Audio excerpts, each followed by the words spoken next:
Hey, welcome to The Explainer. So today we're going to dive into a pretty wide-ranging interview with Elon Musk, and it's a really fascinating peek inside a mind that holds some of the biggest and, most contradictory ideas of our time.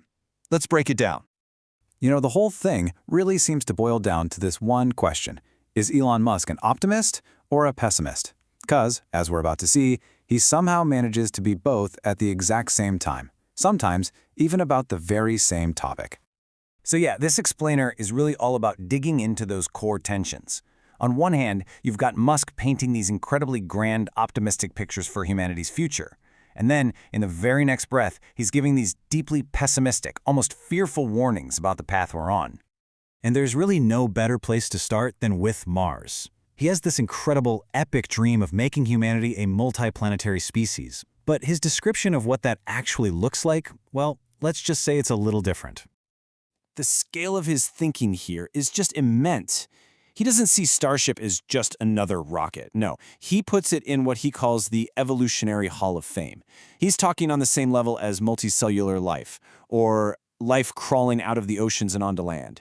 To him, this isn't just technology. It's a fundamental step in the entire story of life itself. And then you get this. Right after he frames it as a top 10 event in all of evolution, this is his brutally honest sales pitch for the first pioneers. It's not some luxury cruise for billionaires. It's a dangerous, uncomfortable, super high-risk mission with zero guarantee of success. It's a pretty jarring contrast, right? And you see this exact same pattern with his view on artificial intelligence. He predicts his future of unbelievable abundance, all powered by AI, while at the same time he's expressing this deep personal fear of it. So here's the utopian vision. He's talking about a future where AI and robotics create a world without scarcity, a world of total abundance, where the whole idea of having to work for a living just becomes optional. I mean, it sounds amazing, like a paradise. But here's the twist. He makes it very clear that what he predicts will happen is not the same thing as what he wants to happen. So that leads to the big question. Does he actually want this utopian future he's describing?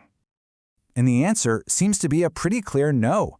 He says he literally has nightmares about AI. He admits that if there was some magic button to slow down its development, he'd push it in a heartbeat, but he feels totally powerless to stop it. That's not the voice of someone excited about the future, right? It's the voice of someone watching a runaway train that they know they can't stop.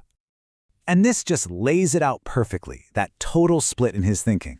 You've got the pragmatist over here, predicting a world of abundance, and then you have the human over here, who is deeply, deeply unsettled by the very same technology that's supposed to get us there. You see this same tension, this clash between the grand vision and the messy reality pop up during his short time working with the government. He basically tried to bring his own brand of ruthless efficiency to how the federal government spends money. So he ran this commission that he informally called DOGE, which, funny enough, he said was based on internet suggestions. It stood for the Department of Government Efficiency. And the goal was super simple. Find government waste and just cut it. And look, by his account, it was actually pretty successful. He claims they stopped what he calls zombie payments, basically money just going out the door for no good reason, to the tune of $100 to $200 billion a year. And they did it just by requiring a simple payment code and an explanation for it. But even with that incredible success he claims, he says he wouldn't do it again. Not a chance. Why?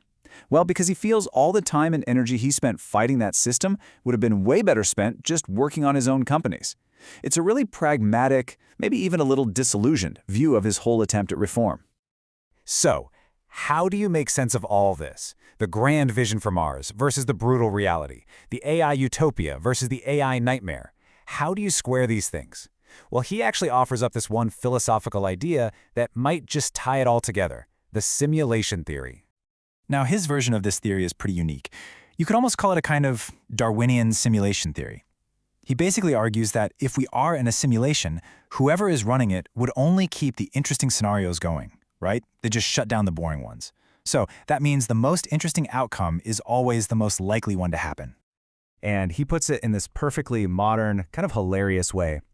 He says, humanity is basically just a streaming series for some cosmic audience, and we have one job. Keep the ratings up.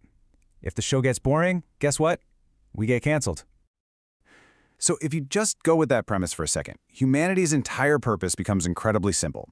It's not about being good or bad. It's not about creating a utopia or avoiding a dystopia. It's just about being interesting enough to keep the show running. That's it. That's the ultimate goal. Don't let them turn the simulation off. Which, of course, leaves us with one last big, provocative thought. When you look at the world around us, all our dramas, our triumphs, our fears, are we succeeding at that one crucial goal? Is our story interesting enough?